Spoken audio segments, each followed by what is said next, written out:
I could do it because it was something new that I'd never done before. I had dealt with family and friends doubting me for things before. Like I had some family members doubt that I would even pass the police academy.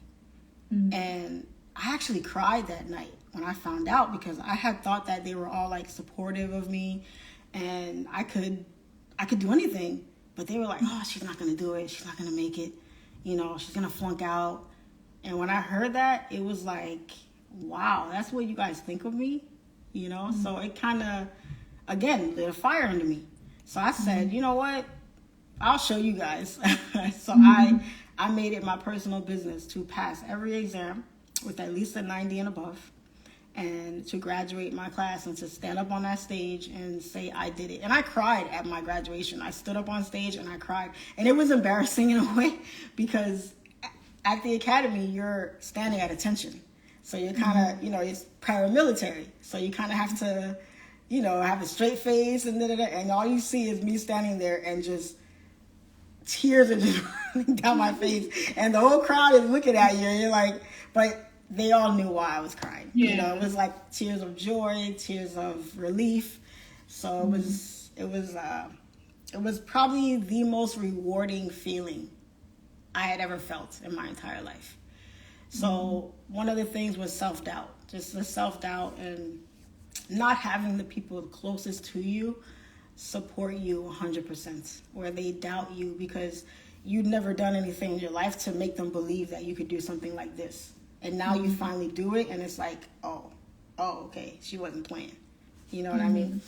So that was one of the things I had to overcome. Second thing I had to overcome was insecurities. Just, it's a male-dominated field. You know, it's all the big names in the industry are mostly men. So when you look at them and you're like, this tiny little short girl who's, you know, can't even compare to these guys, you know? And who am I to think that I could even be on their level one day, you know?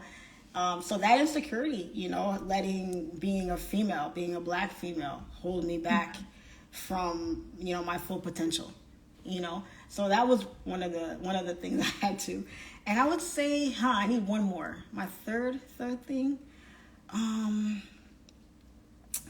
you know what? I don't know if I could think of a third, because those are the two biggest ones. Just the self-doubt and the insecurities, I would say. If I think of a third, we'll circle back to that one. Yeah.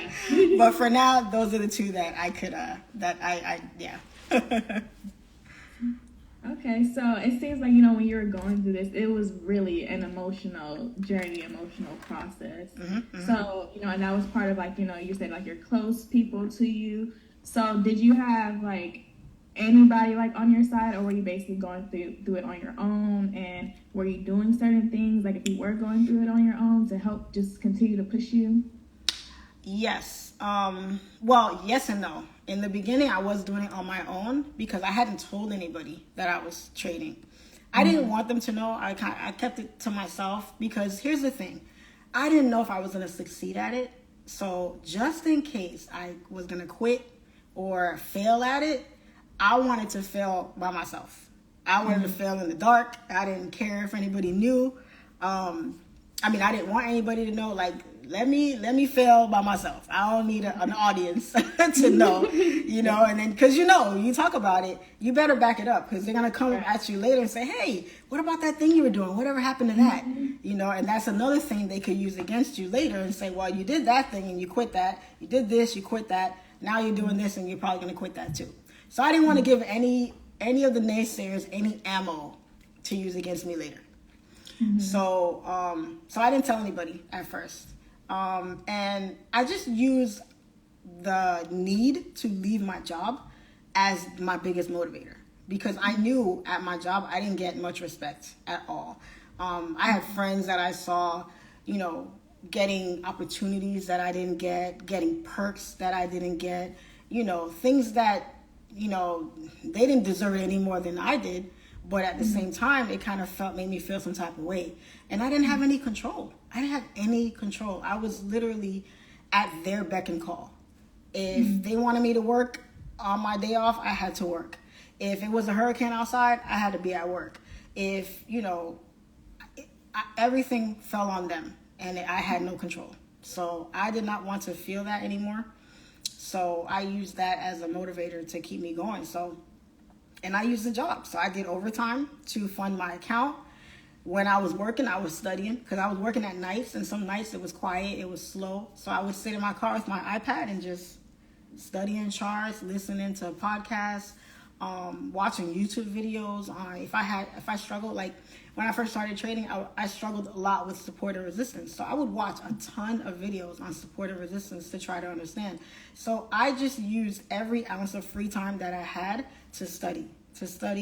I never studied so hard for anything in my life. I don't know what it was with this, but I did. I had to do it because I didn't want to, I just didn't want to have somebody else control my life like that anymore.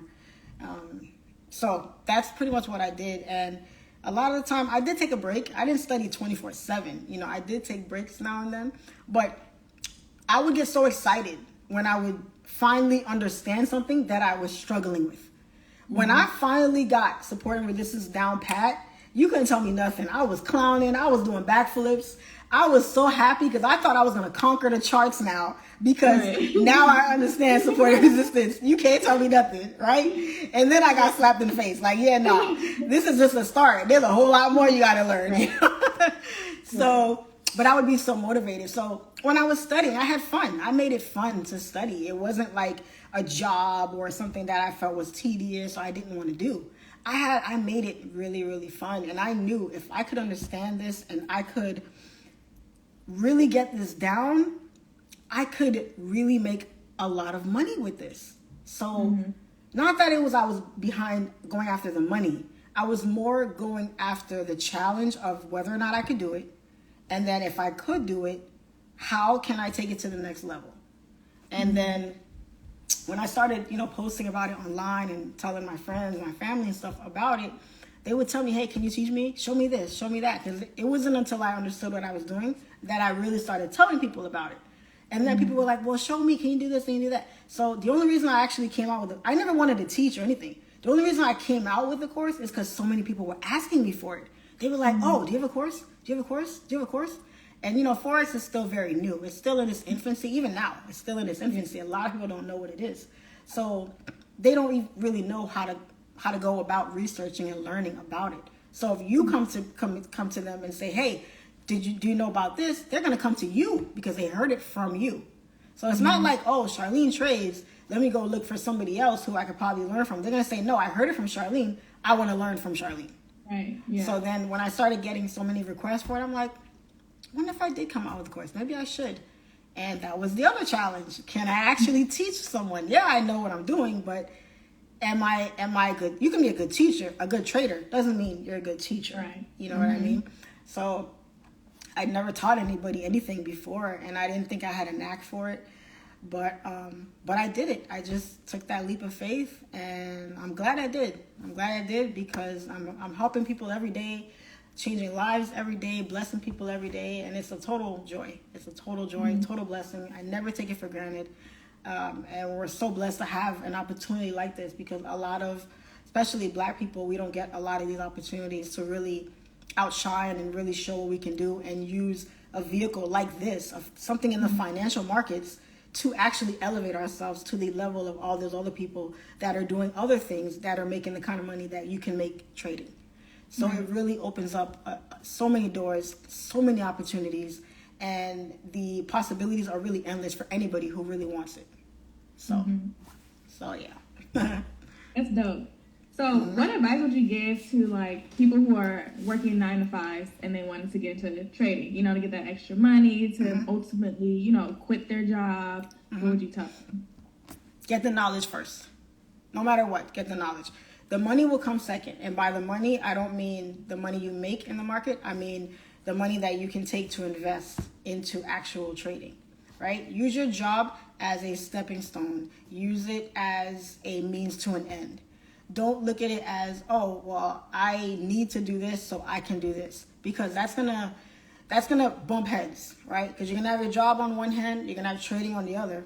You need your job for now. Trading is undecided, undetermined right now. It's kind of floating in the air right now. But every time you go to trade and you make some money, you're going to be looking at your job sideways. And every time you lose, now you're going to be looking at trading sideways. So you kind of have to find a balance. But you cannot elevate yourself to the point where, oh, I don't need my job anymore. Let me just toss it. You got to have a certain amount of money saved up for a rainy day, because you're going to experience losses. You're going to have losing streaks. You're going to have times in the market where you can't trade. Your pair isn't doing what you wanted to do. The markets are acting funny. You're not finding your setups, or you're going through stuff in your personal life. You know, if you're going through stuff personally, that's the worst time to trade. It is, because your mind is not focused. You're not 100%. You're not seeing things clearly. You're going to break your rules. You're going to do things that you shouldn't do. It's going to cause you to lose. You're more than likely going to lose more than you're going to win. So don't look at the job as a burden. Use it as a stepping stone to get you where you want to get to. If you have to work overtime, if you have to switch over your schedule, maybe I remember I went to nights so that I could trade during the morning. But I would realize when I got home in the morning, I would be up trying to trade New York, and my eyeballs were just burning because I was so sleepy, because I just worked, 10 hours. I get home at 7 in the morning, and I'm, like looking at the charts like this, like headbutting and everything, So I'm like, man, this is not going to work. So I had to find a different way. So then I decided to go to the afternoon schedule. So now I have my entire morning to get up, to trade New York session, and then I would go to work at 2 o'clock in the afternoon.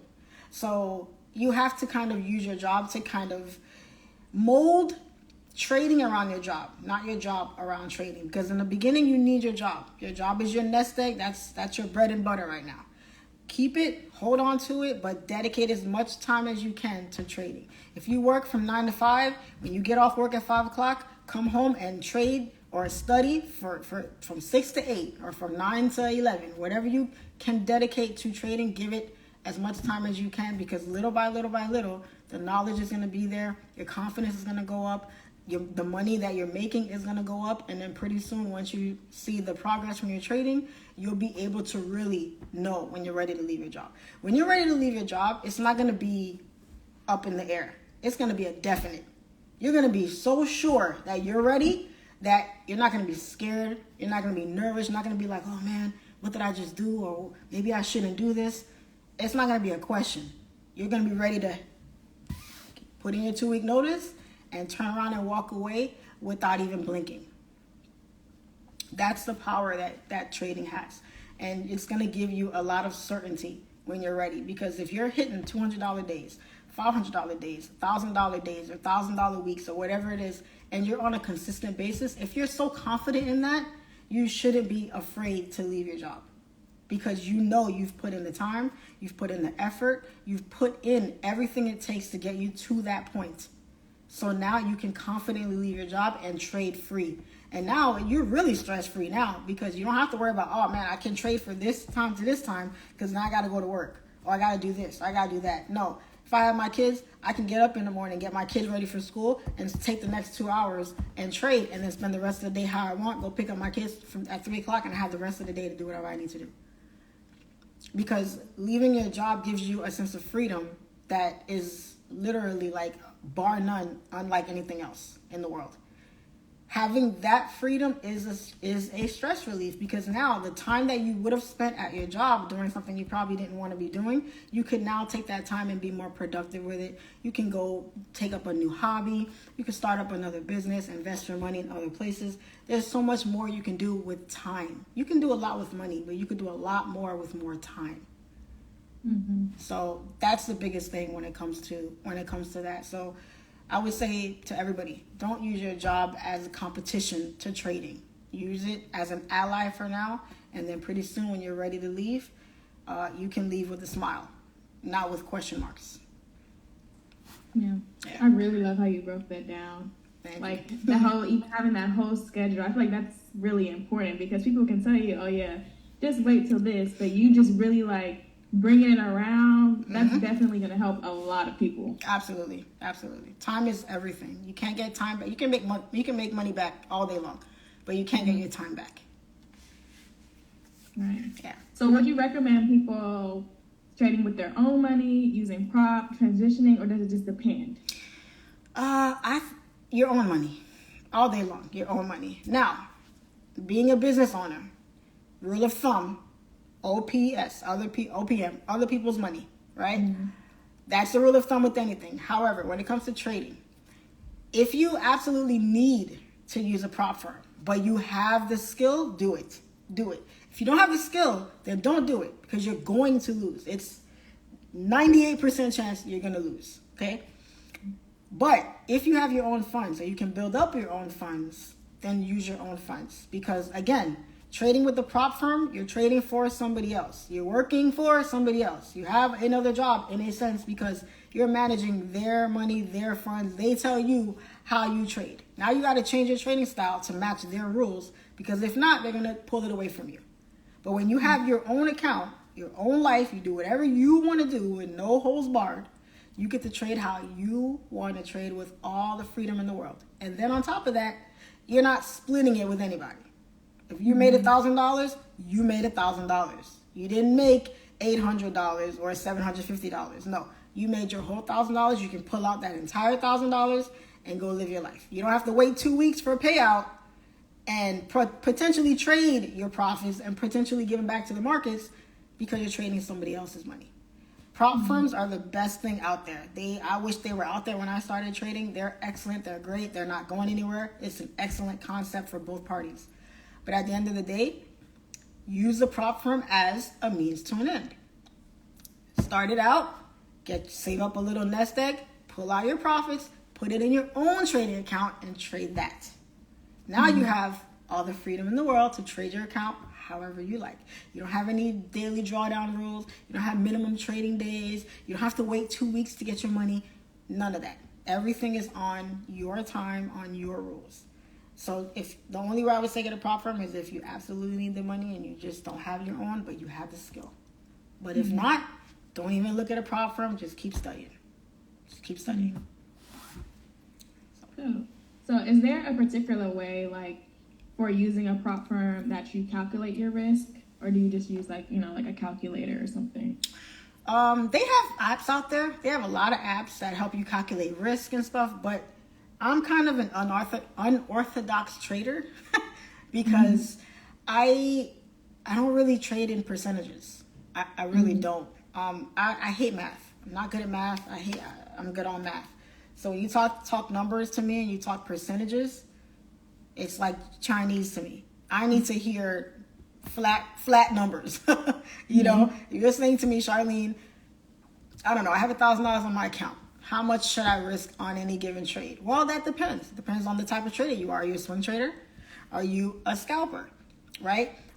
What's your usual risk to reward when you're looking for a setup? Right? What session do you trade? There's so many different variables that come into play. But at the end of the day, it boils down to one formula. How many trades would it take you to blow that account? That's it. Because I can tell you to use a one lot, and you use a one lot, and it's going to take you 10 trades at 10 pips for you to lose that money. Because a one lot is $10. So $10 times 10 pips is $100. 100 times 10 is 1,000. So you take 10 trades at 10, you're going to blow that account. So would I recommend you use no. You want to extend it as much as possible. So maybe you want to bust that down to a 0.50, a 0.30, a 0.20 until you get yourself a little more in the account. So at the end of the day, it all boils down to how many trades is it going to take you to blow said account based on how much you have in that account. That's the lot size you need to be using. And what kind of trader are you? What kind of risk trader are you? I am not the person to be asking about risk because I am a heavy risk taker. I've done it all my life. I've taken a risk on business, on endeavors, all kinds of things. So if I have $1,000 in my trading account, I will not lose an ounce of sleep risking 500 on one trade. That's me. You're not going to find success trading that way on the consistent long term. But can it work every once in a while? Obviously, yes. But once you get a certain level of skill under your belt, now it boils down to how much can you risk? How much can you risk losing and be okay with the loss? So risk management is an entire variety, an entire array of things. And it all depends on the individual and your own trading style. Yeah. That's dope. I like too how you said it depends on what you're willing to risk and all that, because everything depends. Because I feel like sometimes online people can make it seem like it's just one way, but really everybody's different. Everybody's different. Everybody's different. And let me tell you, the big traders out there that are hitting, 30, 40, 50K days, they are not risking 1%. All those other traders, 1%, 2%, 1%, 2%. When I hear that, I'm like... You're like, no more than 2. No, because you're not going to make money that way. You're just not. Unless you're dabbling in a 50, 60, 70, 100, 200, $300,000 account, that 1%, 2% nonsense is not going to get you anywhere. You have to be able to risk more to make more. So, not knocking that strategy. I get it. Risk management is important. It's number one. But you're never going to see the type of numbers you want to see big time risking those percentages on those accounts. So if you're not a risk taker and you can't stomach, seeing bigger numbers fluctuate, seeing the bigger drawdown, having the confidence in your setup, it's not going to happen for you. It's not with the account sizes that most people are trading with. It's not going to happen. So. Yeah.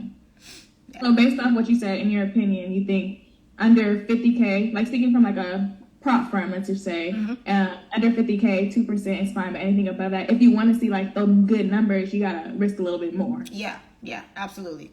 And that's the thing that, I disagree with, because I don't feel like you need a big account to make good money. You give me a $500 account and I could flip that, not saying I could flip it to $1 million, nothing crazy. But I can make decent money from that. Give me 500. I can build it to 550. I can build it to 600, 800, 1,000, 1,500. Pull out 200 here, 300 here, 200 here, 300 here. The money adds up. It adds up. And that's why I don't understand why some people just refuse to trade their own money. They have to go get the prop firm and say, I have to have 50,000. I have to have 100,000. When in reality, you don't have that money. You have whatever your daily or your max drawdown limit is. That's what you have. If you lose that, you don't have anything else. If you have a $100,000 prop firm account and you lose max $10,000, you lose the account. So in reality, did you really have 100,000? No, you only had 10. So if you can have an account and you can do $200, $300, $400, $800 a day on a challenge account that you're trying to pass, why can't you do that on your own account? Why? Just because you have more leverage, bigger numbers to play with, doesn't mean you can't. You have the skill to do it. So take $500 of your own money. Try to do the same thing. If that's the case, put those same risk parameters on yourself, on your own account. Say you can't lose more than 10% of this money. You can't go over more than 5% drawdown. And see how quickly. Do it for yourself. If you can do it for somebody else, do it for yourself. Take that money, grow it, build it, gradually grow it. Now, if you want to take it in, okay, you want to go blow it or whatever, that's fine. Whatever you want to do with it. But at least you know you could do it. At least you know you could do it. And at the end of the day, you don't need a prop firm. What if all the prop firms disappear tomorrow? Now what? Are y'all going to sit back and say, okay, I'm not trading anymore? What are you going to do? You're going to take your money, you're going to go fund some broker's account, and you're going to trade it. Because now you don't have a prop firm anymore. Now you got to trade your own money. So you're going to take that same skill and put it towards your own efforts. That's the part that I'm seeing a lot of people just are not grasping. The same, if you have a $100,000 challenge account and you made $10,000 to pass that challenge, could you imagine if you did that for yourself? And that's not a challenge. That's your money. You can go withdraw that now. Now, okay, let's bust it down. Well, I don't have $100,000, so I wouldn't make $10,000 in the account. Okay, let's say you had 1,000 or 2,000. Some people have that. You mean to tell me you can't make $200, $300, $400 a week and watch it stack up and gradually compound your account? You can do it, because if you could do it for the prop firm, you could do it for yourself. That's it. So that's my thoughts on that. So prop firms, yes, I stand behind them. I actually just partnered up with one, and prop firms are great. I think they're an excellent vehicle. But do I think they should be the last resort for traders? No. At the end of the day, trade your own money. Trade your own money. Okay, nice. Yeah. So you said if they were to go to prop firms, it would mainly be for if they needed the money? Yeah. If they absolutely needed it and they don't have their own. They just don't have it. Let's say, you work a 9 to 5, you got 3 kids, your rent is high, whatever the case, and you just don't have that extra disposable money to dedicate to trading in fear of losing it. Now, okay, I have the skill. I just cannot, give this money. My kids got to eat. My car got to get paid. I got to have this savings. Go get the prop firm. Go get the prop firm. That way, all of the risk is on them, and all you got to do is trade. That's it. So that's my outlook on it. Yeah. So what has been like your proudest moment in trading? Oh, wow. My proudest moments? I think all the people I was able to help. That's definitely my proudest moment, I would say. And that's not even one moment. That's a lot of different moments, I did a one-on-one just today, right before this podcast with a gentleman. And he was so grateful for the help I was giving him just on the one-on-one. He was like, I'm getting your course. I'm getting your course, because I just blew his mind with the information that I gave him on the one-on-one. It was just a one-on-one. But the thing is, I don't hold anything back. I am completely transparent with everything that I do. On my live trade sessions, there is nothing that I'm doing on there that I'm not showing. What I'm doing every morning by myself, when I was trade by myself, is exactly what I do on there. I don't hold things back. I don't sugarcoat things. I don't say, well, you want to know this? You need to pay me for it. I put it all out there. Now, whether or not you understand it is on you. Now, if you want to learn more about how to comprehend it, now you can come to me and I can help you with that. But other than that, if you're a profitable trader, or you're even halfway profitable, and you watch me trade and you watch what I do, you don't need my course. You don't need anything. I put it right in front of you, right in front of everybody for them to have. So I think I get a lot of gratitude. I get a lot of gratification out of that, because I'm a big believer in karma. I'm a big believer in the law of attraction. I live my life by those things. And I feel like everything that you put out into the universe, eventually it's going to come back to you in some way, some shape, some form. So I try to be as good as I can and put out as much information and put out as much value as I can, because I know that it's going to come back to me. It may not be monetarily. It may not be in the form of, whatever. But a blessing is going to come to me from that. Because I'm able to help this person out when maybe nobody else would.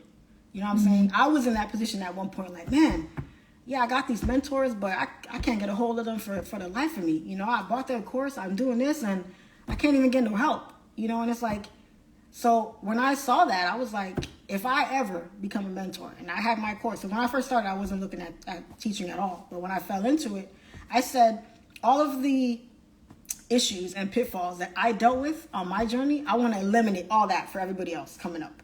Eliminate all of that. So if you can't get a hold of your mentor, I want to be a mentor you can get a hold of. If you can't get a one-on-one and you're scared because they only do group sessions, and you're scared to ask a question because you feel like a dummy, or you're embarrassed to ask that question for whatever reason, now you can get an intimate session with your mentor, and it's just one-on-one. You don't got to worry about 10 other people listening to you ask this question that you should probably already know the answer to. So all the things that people struggle with, getting the runaround, all the fluff that's involved in the course. I bought a course once. I kid you not. This guy had a course. It had about maybe 20 different sections in it, and which is not bad. It's a typical Forex course. Every section had about 8 subsections in it. And I remember in his fib section, and I hated indicators in the beginning, he had a fib section that had maybe like 15 different sections on it. And I'm like, and each video was like 2 hours. Okay. So I'm like, I said, okay, I see where this course is going. And I never finished it. I got through maybe the first, 10 videos. I could not understand nothing this guy was talking about. I was like, oh no. And then the entire course was centered around like indicators. So I'm like, I didn't know how to use the indicator. I didn't know nothing. All he showed was how to use it on the chart, but he didn't really show how to really use the indicator on its own to know how to even place it on the chart. So I'd be like, he's placing it here and here, but why? Why is he placing it there? How come he didn't place it here? Or what does this mean? What does that mean? So I was completely lost. So I said, you know what? No one's going to buy my course and say, oh, Charlene's course had 18,000 sections in it and this thousand, and I never, no, that's not going to happen. I'm going to give you the nitty gritty. I'm going to give you exactly what you need. I'm going to show you exactly how to use it, and I'm going to make it simple. I take a course that's this much information and I simplify it into this much information. To where a 5-year-old child can understand the basics of how to trade without having to know all the secrets of the universe.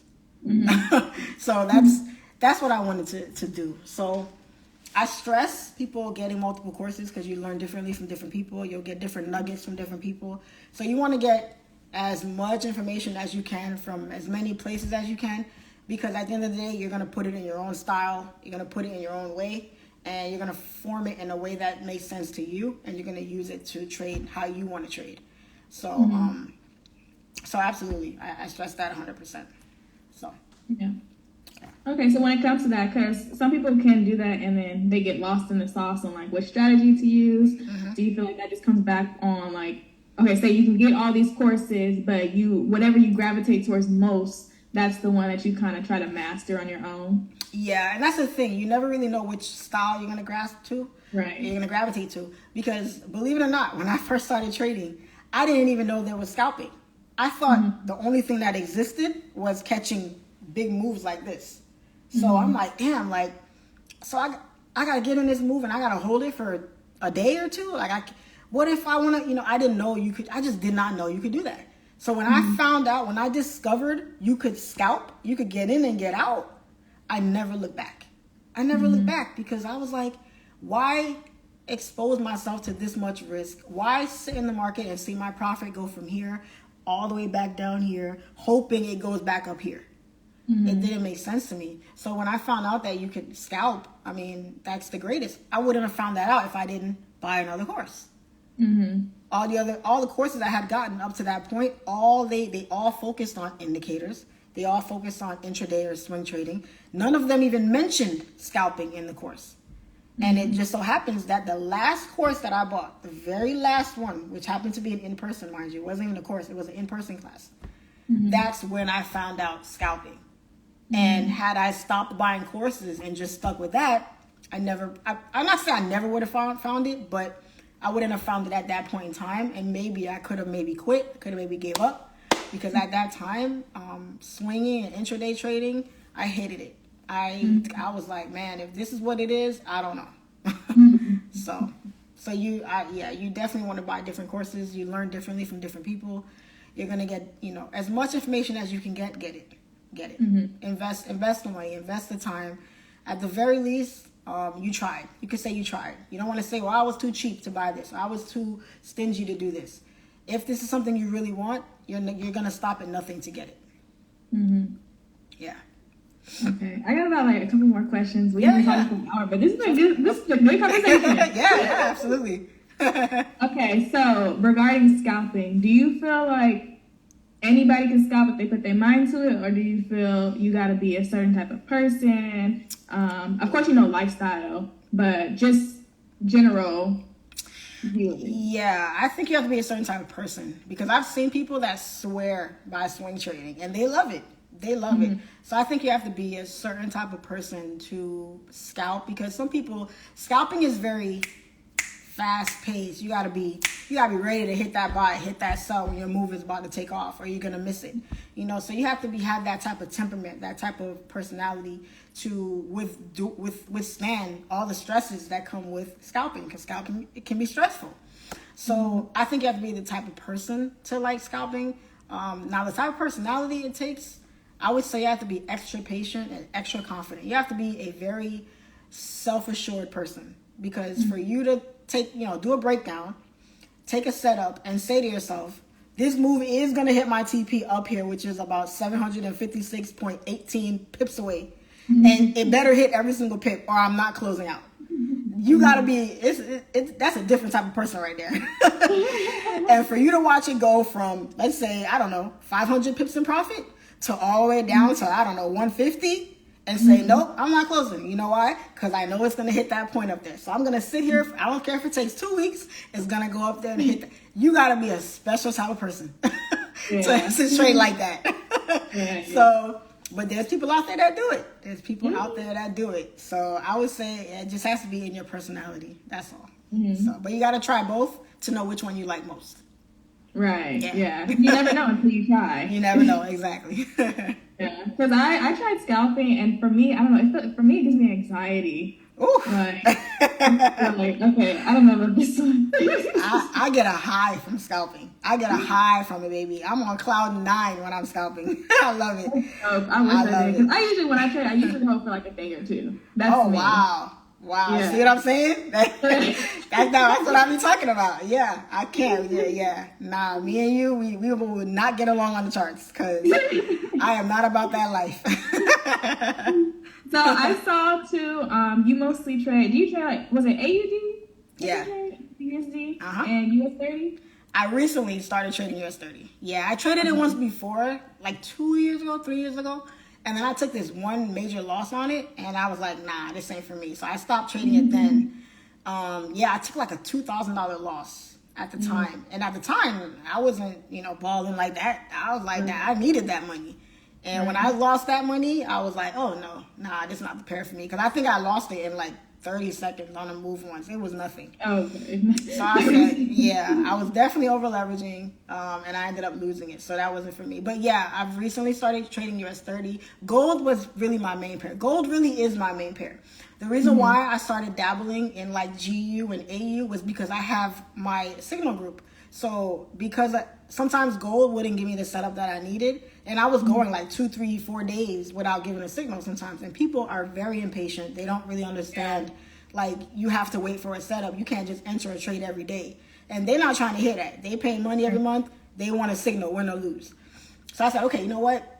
I'm going to look at other pairs, because on the days that gold doesn't give me my setup, maybe this other pair will give me a setup, and I could then send a signal out. But I live by trading 1 to 2 pairs. That's it. Trading more than that, you're kind of stretching yourself thin, and you might end up over trading because you're always going to see a setup. You're always going to see a setup. You're always going to want to get in on something. So the less pairs you look at, the less opportunity you give yourself to see plenty of setups in the market, and then the less inclined you are to want to take a move. So, yeah, rule of thumb, 1, maybe 2 pairs as a backup, max 3. That's it. That's it. Yeah, for sure. And that patience part is important too. I think that's important for everybody to know. You're not always going to have a setup, and it's okay. Exactly. But the newer people, the greedier people, they don't get it. They see you making money, and they're like, no, you need to be hitting it every day. Every trade you hit, we want to hit it too. That's how they see it. They don't care if you were sitting in all types of crazy drawdown. They just see the profit. So yeah, that's what that was. But at the end of the day, if you want to be profitable, you really only need 1 pair. That's all you need. You can make just as much on 1 as you can make on 5. So, yeah.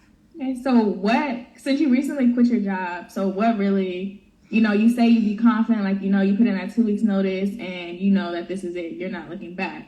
So what really got you to that point? When we was talking about risk, was it as you built like your confidence and your risk tolerance was up? Just continuing to do that and balance everything? What were the key indicators that really, Well, for the most part, I was already making enough money to where I didn't need my paycheck anymore at work. So I kept my job for like personal reasons, because I needed it for like my real estate deals and stuff like that. Certain things that you do in the business world, for whatever reason, they have more confidence in you having a 9 to 5. You could have $500,000 in the bank. They don't care. They want to know, oh yeah, your business did these numbers, but what if you hit a rough patch?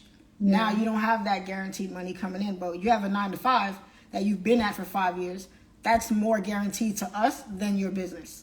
So I kept my job for other reasons, but I was ready to leave like maybe a year and a half ago. And I was actually supposed to leave in November. I was supposed to leave last November, right before the holidays, because I like being off for the holidays. and I was supposed to leave, but I was at work one day, and I have other businesses that I do. So I'm on the phone at my job, and there was a gentleman that I wanted to set up a meeting with. And he's only in Florida a handful of times out of the year. And he was like, listen, can you meet with me today? Because that's the only time I can meet you, and I'm about to catch a flight out of here. And I was like, oh, man, you know, I'm at work right now. I get off at so-and-so time. Can I meet with you after that? He's like, nah, I'm leaving. So I ended up missing the meeting with him, and I wasn't able to get, but that was an opportunity for a business venture that could have been very lucrative for me, but I couldn't do it. So now I'm like, and I hang up with him, and I'm sitting in my car, my police car, and I'm livid, because I'm like, man, you know, what the hell am I doing here? Why am I here? You know? And I said, that's it. I wasn't going to make any more excuses. I was going to figure it out. I was going to figure it out, because I was missing out on opportunity. This job was costing me money now. Now it was one thing that I was making money trading and doing my other stuff, but now my job I was making money from every 2 weeks is costing me money, and it's costing me more money than I make at this job. So I said, you know what? Nah. So I literally quit that day. That day, it was in the middle of my shift. I had maybe 4 hours left of my shift, and I called my supervisor, and I told him, I need to go to the station. And I went in there, and I put in my resignation right then and there. And that was it for me. I never looked back, and that was the proudest moment of my life, I would say. One of the happiest moments of my life, because it was it. That was it. That little bit of fear, that little bit of doubt that I had in myself, I just ignored it. I ignored it. And I'm very close to my mom, and I had been telling my mom that I wanted to leave for months, and she wasn't trying to hear it. And my mom is one of the only people on earth who really knows how much money I make. And she was like, no, come on. What about your pension? What about your health insurance? What about this? She's thinking about all the stuff that people think about who have that 9-to-5 mentality. And mind you, my mom is an entrepreneur herself, which is why I really couldn't understand it. But I had to make a believer out of my mom too with trading, because my mom doesn't really see trading as a real thing. She sees it as like gambling, you know? So it's like, even now when she talks to me, she's like, hey, did you win a bet today? I'm like, it's not a bet, Mom. Well, you're gambling, aren't you? I'm like, no. So every time she talks, she's like, you want to bet? Did you win a bet? Did you win a bet? So like, it's not a bet. So she really doesn't see it that way. So so I thought to call her. I thought about calling her right before I was gonna walk in there, and I said no. Because if I call her, she's going to talk me out of it. She's going to talk me out of it, and I'm not going to do it. So I didn't call her. I actually left my phone in my car, so I wouldn't get the urge to even text her about it. And then I walked up there, and I just left. I left that day. I was actually going to leave the month prior, because we had, I'll tell you a quick story.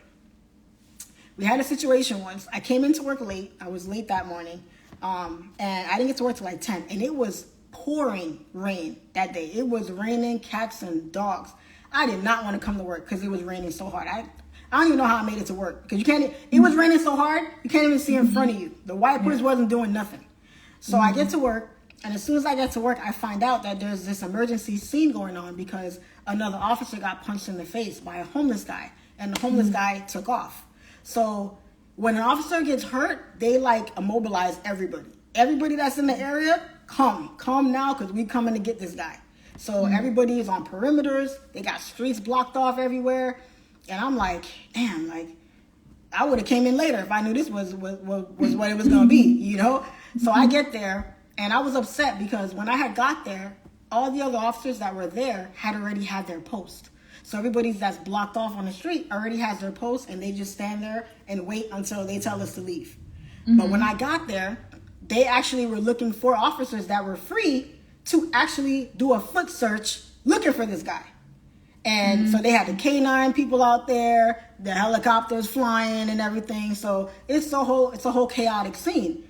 And when I got there, I radio in, I tell them I'm here. Oh, officer so-and-so, get over here. We need you to do this. And I'm like, are you freaking kidding me? I had just got my hair done. I did not even feel like coming into work. It was pouring rain out there. I get out there and they put me with the units that have the dogs that are sniffing to find the guy. Mind you, it's raining. So if there is a sense, it's gone now because it's pouring so hard. So I'm like, why do they have us out here? Like, it's pouring rain. That homeless people run quick. That dude is gone. Okay? We ain't gonna find him. You know what I'm saying? Why y'all got us out here like this? And I was livid. I was so mad. I was so upset because I'm like, Charlene, why are you out here right now? It is pouring rain. The officer wasn't even hurt that bad. He got punched in the face. Okay, big deal. He's okay. He's not dead or anything. He's not seriously injured. We can't find the guy. It's pouring rain. Can you just let us go out and buy it? And I remember when it was over, I was soaked. My shoes were soaked. I had a raincoat on. That rain didn't care. That was a different type of rain that day because I was soaked from head to toe, literally. And mind you, hair? Yes, my hair, everything was soaked. And the thing about it is, mind you, my shift had just started. So I still had a whole 8 hours to go. Yes, in that wet clothes because I never. They tell us to bring extra uniforms, extra shoes and stuff. I never did. I ain't got time for that. So I wish I did that day because I could have changed, but I didn't. I had to go through the rest of my shift soaking wet. And I remember calling my mom that day, and I'm sitting in my car when it's all said and done. Mind you, we didn't find the guy. We were out there for about maybe 4 hours. 4 hours looking for this guy, and it didn't stop raining not one bit. For the entire 4 hours. Like more than 4 hours. Yes. And I'm walking around and I was livid. So I get back in my car when we're done and I'm talking to my mom. Like, Mom, I was so mad I almost started crying because I'm like, Mom, I don't want to be here no more. This sucks. You don't believe this. And she's like, okay, I know you're mad. It's okay. It's going to be all right. I did not care. I was ready. I was going to quit that day. That day, it was my mom that was like, Darlene, okay, it's okay. So I ended up staying. I didn't leave. But that was just a month prior. That was only a month prior. After that, I was out of there. So when I thought about calling her when I was going up there, I said no. Because she's going to talk me out of it. So I said no. I went up there. And I was done. Best day of my life. Never looked back. What did she say when you told her? She didn't believe me. She was like, no, you didn't. No, you didn't. You didn't quit. No, you going to work tomorrow? You go to work. I was like, no, Mom, I quit. I showed her. I was like, Mom, I showed her the letter. I showed her everything. And she just looked at me and she's like, Charlene, are you serious? Did you really do that? I was like, yes, I did. And she was like, I can't stand you. And then she gave me a hug. She said, I love you. I want you to be happy. Let's go. After that, smooth sailing. I love how she still supported you, though. That's good. Yeah, she did. She would go crazy and give me a whole lecture. This time, she just looked at me and said, all right, I love you. I want you to be happy. And that was it. So, yeah. Yeah. Okay, so last question. What would you say, like, about getting in trading communities? Because I feel like as a trader, people who don't trade, they don't understand. So when it comes to connecting with other people, how do you go about that? I think it's needed because, first of all, trading is lonely. It is borderline. If we didn't make as much money as we did, it'd be borderline depressing. Okay, because not only are you losing, but you by yourself. Right. So I think a community is very important. I think it's needed. I think it's needed because you need somebody to vent to about things. You need somebody to kind of bounce ideas off of. I have plenty of friends online, on Instagram, my family who trade and stuff. And I like trade talk. I like talking about even a loss. I like talking about it. You know, I don't mind it. It's kind of gives you a sense of community, sense of camaraderie. And then you could kind of lean on other people too, because you're not the only one going through it. You know, somebody else is dealing with the same thing, and you guys could be each other's kind of support system in a sense. When you have somebody that's, let's say they're down and out, you know, they're constantly losing, they're not, you know, progressing as much as the next person. Having someone there to encourage you, to keep you going, to motivate you, to tell you, hey, it's okay, I've been there, keep at it. You know, oh, you know what, maybe you should try this, maybe you should do that. You know, we need that. We all need somebody, you know. So when you're going through something by yourself, it's that much harder. Unless you're a super strong person you got all types of self-motivation. That's one thing. But the average Joe is not like that. We all need somebody to lean on every once in a while. You know, even the best traders, the best entrepreneurs, the best athletes, everybody needs somebody. Because you can't be strong 100% of the time, all the time. You know, you're going to have your days where you want to cry. You have days where you blew an account, or you broke some rules, or, you know, you lost money that you weren't supposed to lose. You know, you traded when you weren't supposed to trade. And then you have life things that happen off the charts. You know, I have people that trade that have kids, you know. Imagine you're trading with another mother who just had a baby or something. Now you guys can, oh man, girl, I had a baby last night, and this and that, or my husband had to work, and girl, you caught that trade today? Yeah, what about this? Oh, I'm having problems with my husband. Oh, really? Now the trade talk gets tabled. Now we're talking about the issues you're having with your husband and the baby and stuff. Now you guys can kind of be each other's support system. You know what I'm saying? So when you don't have that sense of community, that, you know, camaraderie, that partnership, it's tough. It's tough to really stick it out, which is, I don't know how I made it, because in the beginning I was by myself for a long time. It was a while before I told anybody. So I was taking my L's in silence. I was crying in silence. You know, I was blowing accounts in silence, you know. So some people have it, some people don't.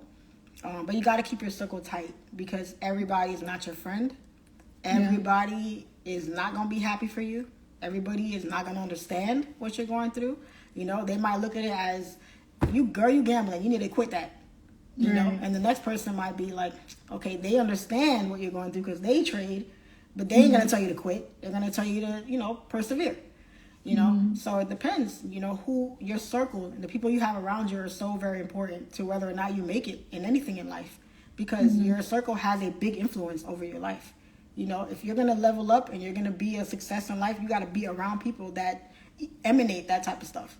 But if they're always talking about negative stuff, or they're always gossiping, or they're talking about being broke, or they're talking about this or that, stuff that's not going to get you anywhere to closer to your goal, that's going to hold you back. That stuff, it seeps into you whether you know it or not. So if you choose to be around that type of stuff, you're gonna slow down your process. But if you know, I'm not saying to cut people off or whatever that, but you have to put yourself in situations that elevate you and help you get to the level you want to get to. You know, in the trading game, I want to see myself in rooms with people who are making more than me, who got more things going on than me, who can inspire me, who can motivate me, who can help me with different things. You want to be in places that you can help too, but at the same time, you have other people that are inspiring you to be better, and then to eventually pay it forward to help somebody else level up as well. So your circle is very important. So I think community is important, especially in trading, because nobody understands traders like traders. Only we speak our lingo. Only we know what it really is. So it's like a little secret society in a sense. It really is. You know? I like that. Yeah. So yeah, definitely. Community is definitely important. So I 100% support it. Okay, great. Yeah. So last question, where do you see yourself like a year from now? What's your goal, like your yearly goal? Oh man. Well, personally, I'd like to be like in a relationship with kids. I really want kids now. But other than that, I don't know. I see myself as one of the top female influencers in Forex. I would like to be that. That would be amazing. But aside from that, I don't really care for all that other stuff. I just want to be the best Charlene I can be. Because I know I done been through enough in this life that I deserve happiness. God damn it. You know? So that's my goal, is to just try to be as happy as I can be. Because at the end of the day, money can't buy happiness. Catching a big move can't buy happiness. 1,000 likes on a picture can't buy happiness. True happiness comes from within and everything you have around you. So if I'm going to pour into the people that pour into me, and I'm going to continue putting good vibes out there and hope that it all comes back to me in some way, shape, or form. That's all. Yeah. And you'll get all that. You said you did want kids, or you don't want kids? I do. Oh. I do. How many kids you want? At least 2, boy and a girl. I'd like a boy and a girl, and then I'm good. What if you have a boy and a boy? I might try for a girl. I might, because I want a little me, you know? I want a little me running around. Yeah. Oh, awesome. Yeah. I mean, that's pretty much much. We're going to end the call here because we were talking about it's an hour and a half. Okay. It's so amazing. Thanks so much. This is amazing. This was a great interview. Definitely. Where are you gonna work? Where am I gonna see this? On YouTube or? Yeah, on YouTube, and then I'm also gonna get some shorts created. Okay. So we're gonna get some clips out of it and to post on Instagram. Awesome. Thank you so much, Ayana. I appreciate it so much. All right, thank you, of course, and we should connect. Outside of this. Yes, of course, we can do that. Definitely. I love meeting other traders, especially other female traders. So let's do it. Yes. Let's do it. I might do a little female trader retreat. And no. Yeah. I think it'd be cool to have all the girls come out and we can stand up for the girls out there. So yeah. I'm actually thinking about going to the East Coast because I'm tired of I'm in California. I'm in LA. Oh, nice. I'm just tired of waking up early. Oh, it's not that bad. It's not that bad. Have a good time. Yeah. I feel like for me it'd be extra because it's I like to start working out in the first in the beginning of the day. Yeah. To hit New York. New York starts at 6 o'clock, 6:30. Okay. So then it's I gotta do all this way before. Gotcha. All right. Yeah.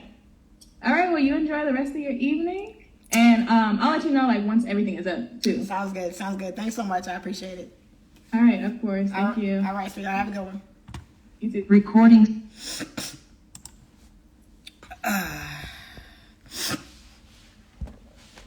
Hey, everybody.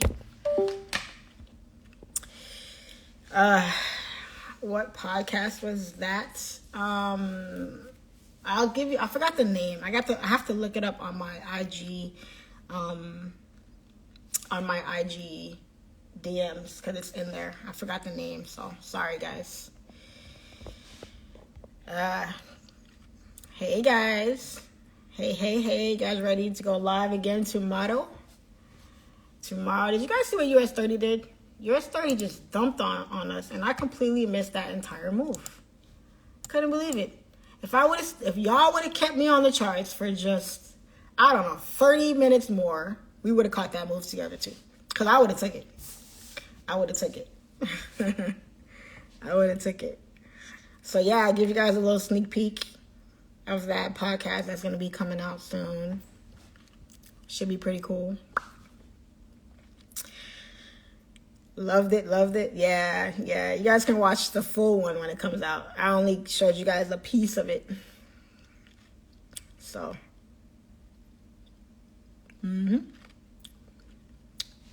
I missed it, Charlene. Please post. Yeah, I'm going to post this one, but the full one is going to come out on YouTube. So you might want to look out for that one. The full one is where you guys really want to see it.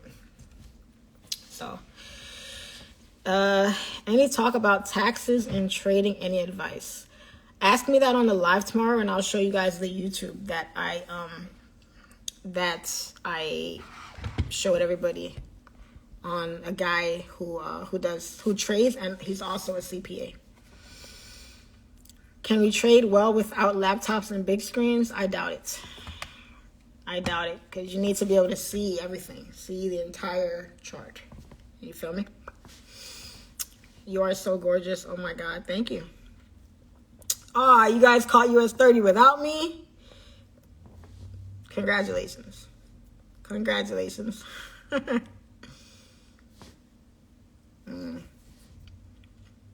I watch you on my overnight shift on YouTube all day. Oh, nice. Your mom said you better learn how to cook for your husband. I know how to cook. I don't know how to cook like her. But I can cook. Charlene finally spilled the beans on her relationship status. Yep. A laptop would be good, right? Yeah, of course. Yeah. Laptop is fine. That's what everybody's been using. Yeah. Great interview. Yeah, wait till you guys see the whole thing. Wait till you guys watch the whole thing on YouTube, guys. What advice for a medical student who is struggling with trading? Medical student, wow. That's tough. I wouldn't mix medical school with trading. That's a lot to take on at one time. You might want to finish medical school and then trade, or I don't know. It's a lot. Female retreat, yes. A female, that was a really good idea. I think we should, I'm going to try to put that together. I don't know, pick a spot. You can see the passion you have in that interview. I loved it. Oh, thank you. I am very passionate, definitely, about a lot of things. So keep doing what you're doing. I will. With you guys supporting me, I definitely will. So how were you able to work full-time and trade? Were the hours flexible? What did your schedule look like? Yes. I only worked 4 days a week, so 10-hour shifts. So I was able to study a lot and stuff. Hey, Freddie, how are you? I want in on that all-women retreat. I don't know. You might have to wear a wig to come out there. I bet all the guys on this live right now want to get in on that female retreat. Oh, my God. Hilarious. What's the largest trade you caught? About 100 pips. I caught 100 pips on GJ once. Definitely a couple hundred on gold.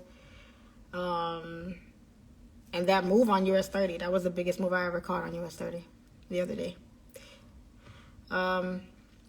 What do you think about trading gold and GJ at the same time? That's fine. Raja does it. I mean, they're both hard pairs, so be careful.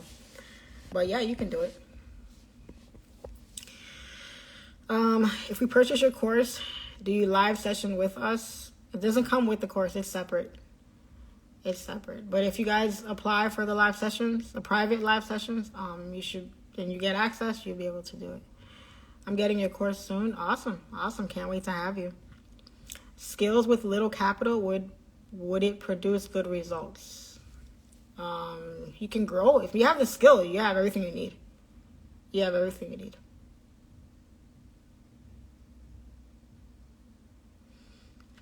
I love your personality and your positivity. Thank you. I totally pay for a women's trader retreat. We're going to put that together. I'm going to try to put something like that together because that would be amazing. Keep on inspiring us. I love how active you are with your followers. I feel like I know you personally. Yes. That's how it should be. We're all a family on here. We're all on this journey together. We might not know each other, but we're all on this journey together to some degree. We all go through it together every day.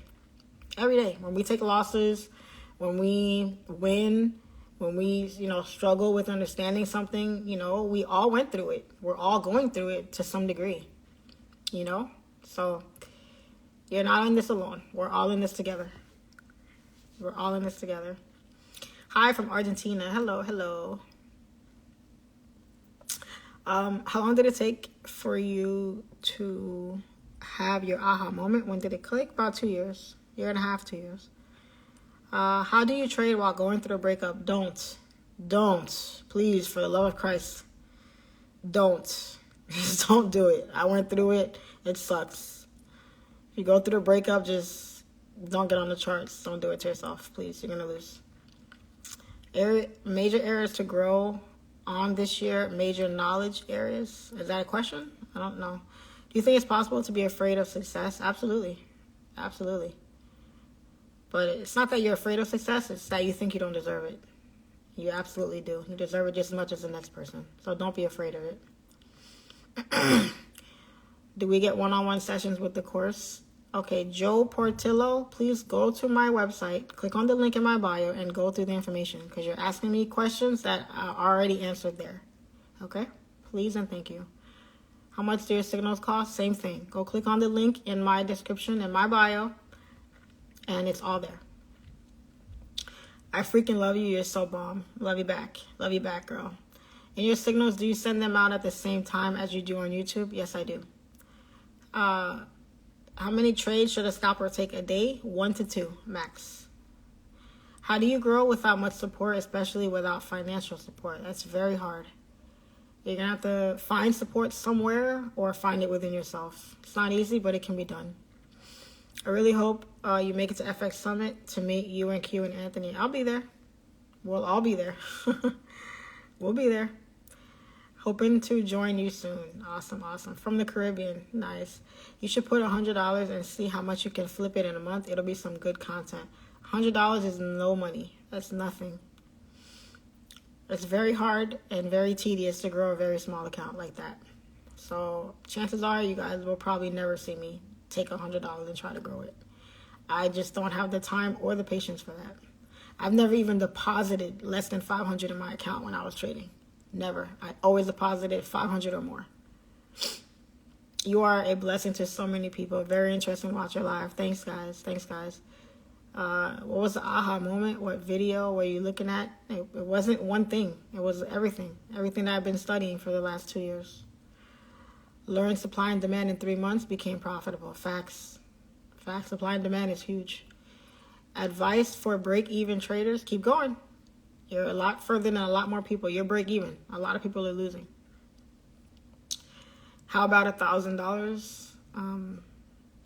Is there a question there? It just says, how about $1,000? There's no question.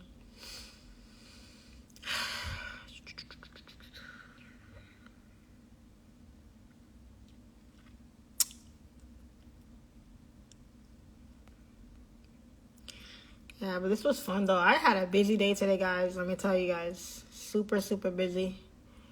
One-on-ones. The live session this morning. The podcast. I had to run out and do something earlier. I'm going to sleep like a baby tonight. Let me tell you guys. When you blew your account so many times, how did you overcome the feeling of giving up? Because I realized that I could have won. Even though I lost the trade, I could have won if I just had a little bit more information at my disposal. So just try to remember that every trade you lose, every account you blew, are trades that you could have won if you did one or two things differently. If you waited on one more candle closure, if you didn't over leverage, if you didn't over trade. It's always something you could have done differently where you could have had a different outcome. So once you clean up your discipline, you get your psychology down, you will see a big difference in your trading. Trust and believe, okay? So you can't just give up because you're blowing accounts. You're blowing accounts for a reason, for something you're doing wrong. It's not the market, it's you. So figure out what it is you're doing wrong and stop doing it or change it, fix it. Okay? What's your first pair that you trade? What do you think which pair is good for beginning people? USD pairs. So AUD, USD, EUR USD, GBP USD, UJ is good, USD JPY. Those are good beginner pairs. What is the max lot size you've ever traded? A 50 lot on AU. I took a 50 lot on AU once. That was insane. Trust and believe. I closed out at like 10 pips, I think it was. Not even. I was out of there, in and out. That was in response to you saying you wouldn't do $1,000 challenge. Yeah, 1,000 is still small. 1,000. I think I would do 1,000, but I've already done it. I took a $400 account to 6,000. Go to my YouTube channel and you'll see it there. And I did it on 0.05, 0.30s, and 1 lots. So it wasn't a lot. I did it in a week. I took $400 to $6,000 in 1 week. Guys, go look at that video on my YouTube. It's in the thumbnail. How did you really read and gather knowledge? I studied. I'm in love. Cool. What's the time and the state you're in right now? It is 7:39 p.m. How did you manage being a cop and trading at the same time? Time management. It wasn't hard. I use your videos, but I trade options instead. I don't understand Forex terminology like lot size and pips, but it's something you can understand. If you can trade options, you can trade Forex. Same thing. It's just a different instrument. How's life been for you outside of all the trading and investments? Are you enjoying yourself? It's been really good. It's been excellent. Total blessing. What's the best way to learn fundamentals? Study and analyze how the market moves when news events happen and all that kind of stuff. Or find a very good fundamental trader and ask them to be a mentor. Have you ever collabed with Jessica Lane? You are both top women traders in the game. Nope, never collab with her. This morning's live was insane. Yes, it was. Do you have any courses you recommend for learning fundamentals? No. I don't know too many fundamental traders. I know one. I know James Storms is a fundamental trader, I think. I think he's the only one I know that trades fundamentals. I don't know too many traders that trade fundamentals. They're out there. But I'm not familiar with them. You are my queen. You are my queen also, my dear. Winners never quit. Facts. The only way to win is to keep going. You're so right. That's how I feel. That's why I keep going. Yep. Do we apply fundamentals? No. I just don't trade when news is coming out. What's your perspective on holding past your 1-to-1 or your personal goal for the day? Just leave a runner. Secure what you came to get, and then leave a runner if you have to. Otherwise, get what you came to get and get off the charts. Come back tomorrow and do it all again. Do you journal your trades? Some of them. I've been journaling my US 30 trades lately. But all the other pairs, not too much anymore, because I'm very familiar with them. What up? What do I have to learn in order to understand the language used to follow signals? Go to babypips.com. When is your next in-person class? Not sure if I mentioned it. I haven't set a date yet. I haven't even started putting the infrastructure together for that yet, but I will soon. Precise risk management and entries. What did you study? Which were the most effective? Guys, I just studied courses, guys. That's it. I studied courses. Oh, my hand is itching. Gonna get some money? Yep, tomorrow. We're gonna make some money tomorrow, okay?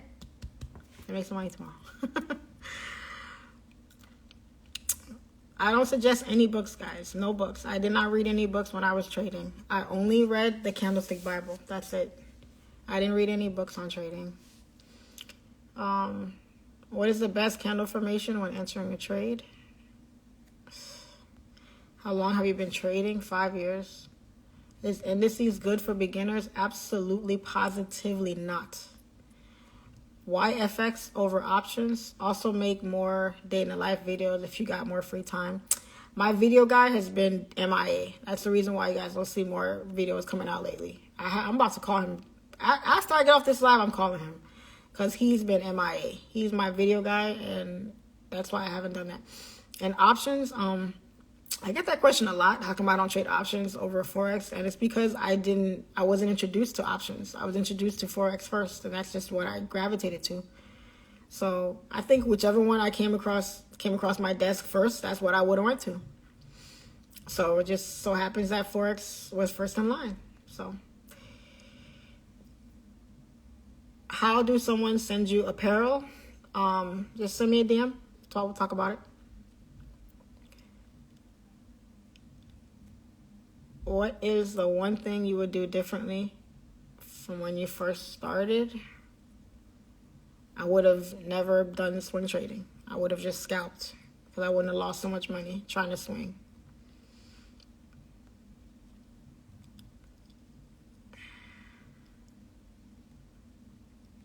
Still catching up on your YouTube lives. Couldn't join live because of work, so I watch them after work. Sometimes I take days to fully go through and learn your breakdowns. Love it. The information is there. Take it all in. What tips do you have to master price actions? You study. That's it. Study the charts. Is your life what you envisioned or better now that Forex has freed you from your regular job? It's pretty much what I envisioned. Pretty much. I was self-employed before, guys. I didn't have as much free time as then, but I was self-employed before, so it's not anything new to me.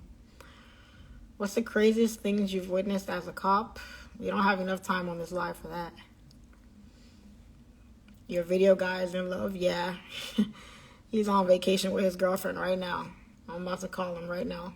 What does your schedule look like now? I already answered that. Forex is way better than options. That's what I'm hearing. Because options, I don't know if you can buy and sell the same way that you can trading Forex. I don't know much of anything about options, honestly. So trading in the zone is good. Am I able to sign up for your signals if I know nothing about trading?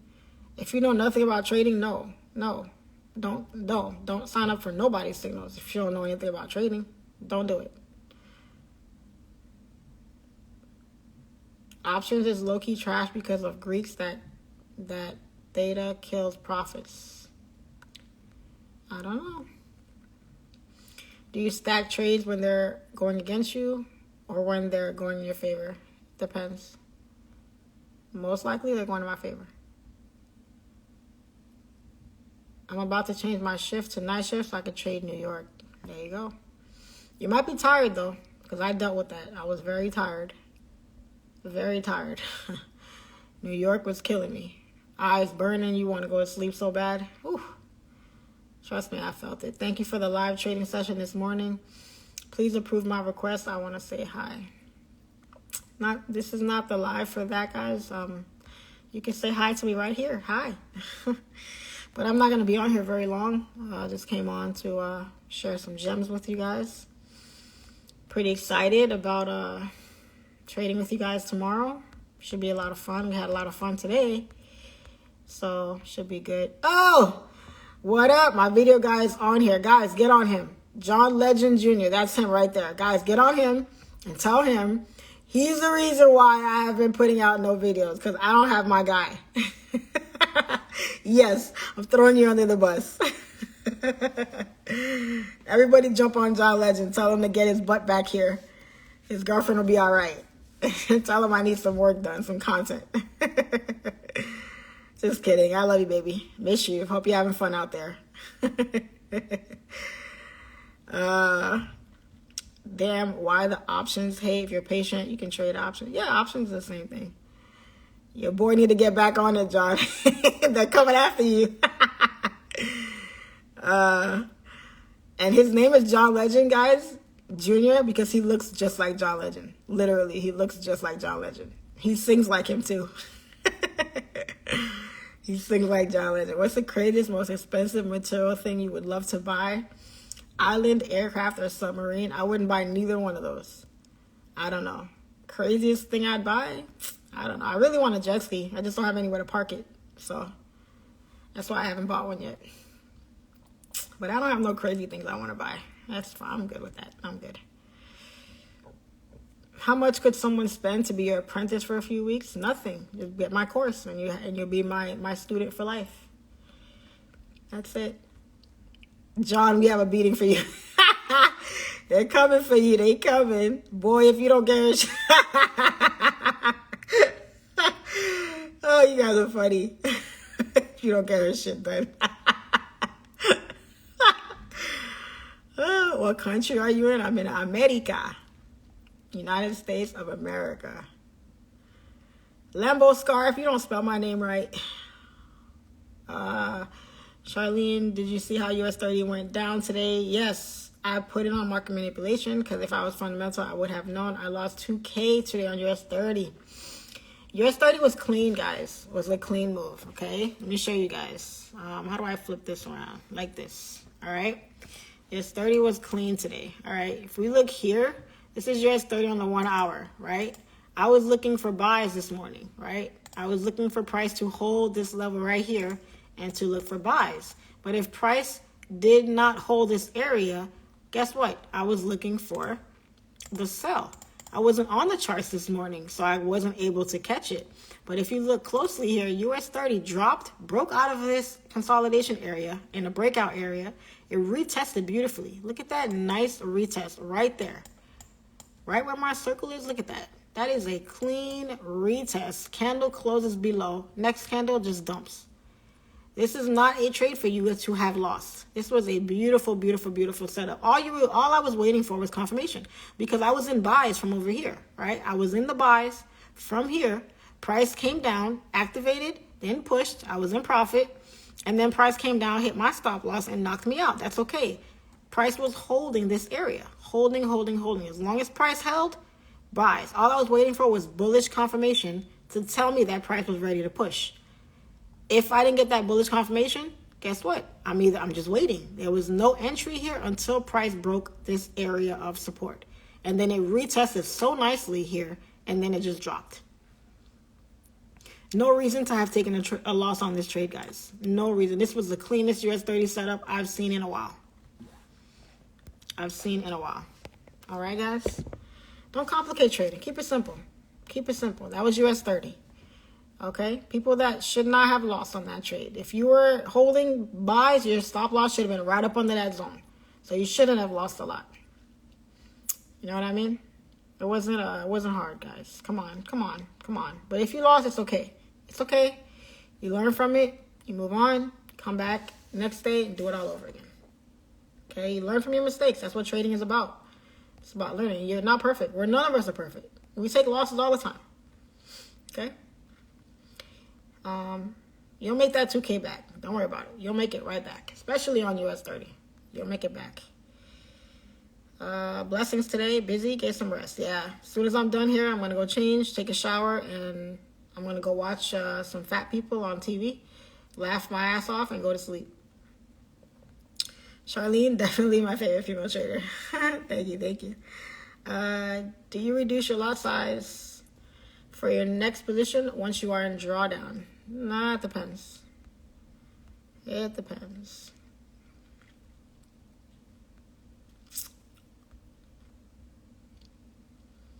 Beautiful setup on it. Yeah, that was a clean setup. I'm telling you guys, that move happened at 9:30, literally 10 o'clock, right after we stopped the session. Right after. That would have been so nice to catch, man. That would have been a beautiful, beautiful trade today. Your thoughts on an account management service? Not for me. I'm good. I'd rather manage my own money. I don't want to manage nobody else's money. Is $100 account good for a student? If you're trading 0.01s, sure. Can you look at NAS 100? I don't trade that pair, so I don't even have it on my watch list. Sorry.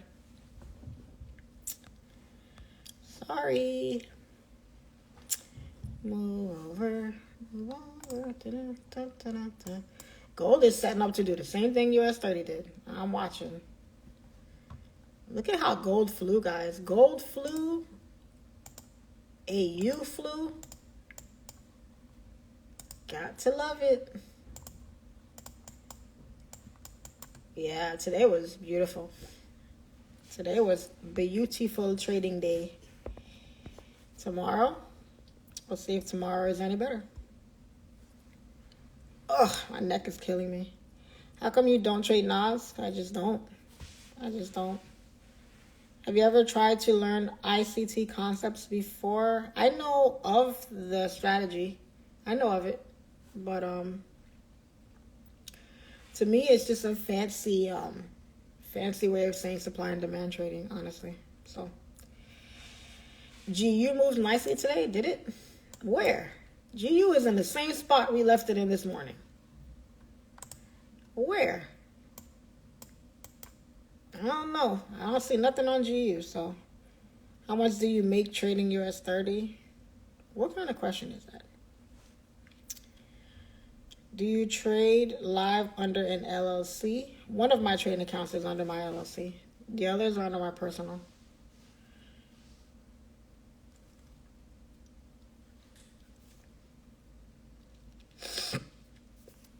You guys, I love this filter. This filter got me looking like a whole model out here.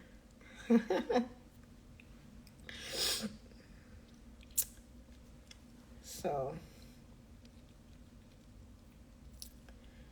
any thoughts on prop firms? You can watch the podcast that I just did when it comes out on YouTube. I will promote it on my channel so everybody can see it. What's the most liberating thing about becoming a profitable trader? Becoming a profitable trader. Answer your own question. Could you demonstrate some supply and demand zones, please? Not on this live. You're a whole model out here. You're so pretty. I love your hair. Aw, thank you. Thank you, guys. But I'm not going to be here too much longer. I'm tired. It's 8 o'clock. I'm going to go take a shower and relax for a little. I have been sitting at this desk now for 8 hours. So, I'm tired.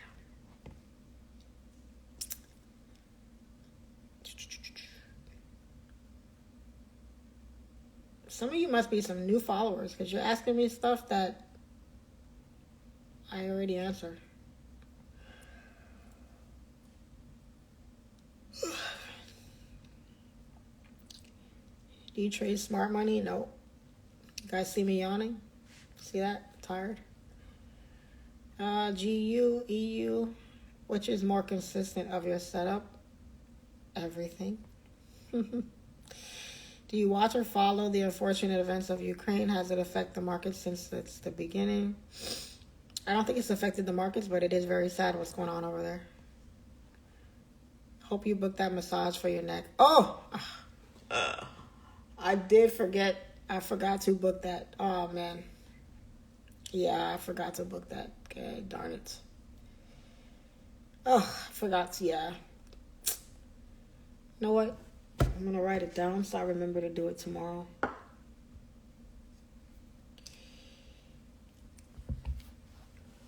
Hello, Charlene. I'm up 1,700 on GU as I speak. That's awesome.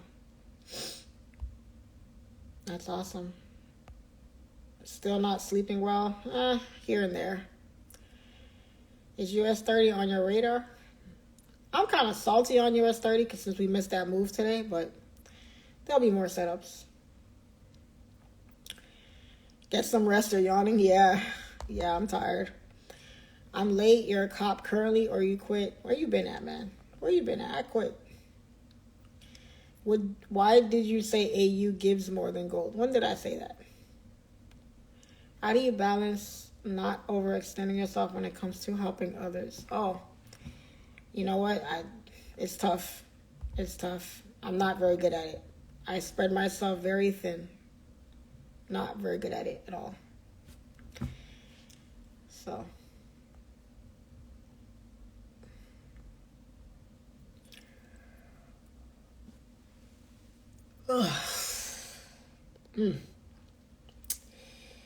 What are your non-negotiables in trading? You guys, my brain is so fried right now. I'm so sorry. I might have to end this live because I'm about to knock out here. Did you get that amazing monitor for your setup? No, I didn't because somebody that I'm close to told me not to get it. It's not as great as it's cracked up to be, so I didn't get it.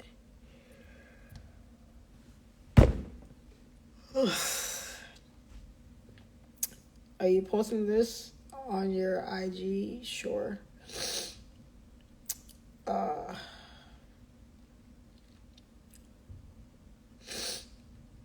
Is 2% a week good?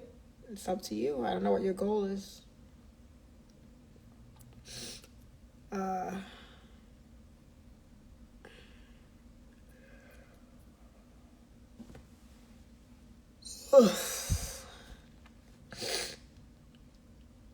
Oh boy. Oof, tired. Good night. See you tomorrow. Yeah. I'm sorry. Y'all trying to tell me to get off here. Charlene, do you speak Spanish? A little. I don't. I'm sorry. All right, guys. I'm so tired. Sorry. Just jump on the live session tomorrow, guys. I'll be more wide awake to answer your questions. I'm going to take off here. So I'll see you guys tomorrow. All right, guys. See you guys tomorrow. Peace and love. Y'all have a good night, and I'm out.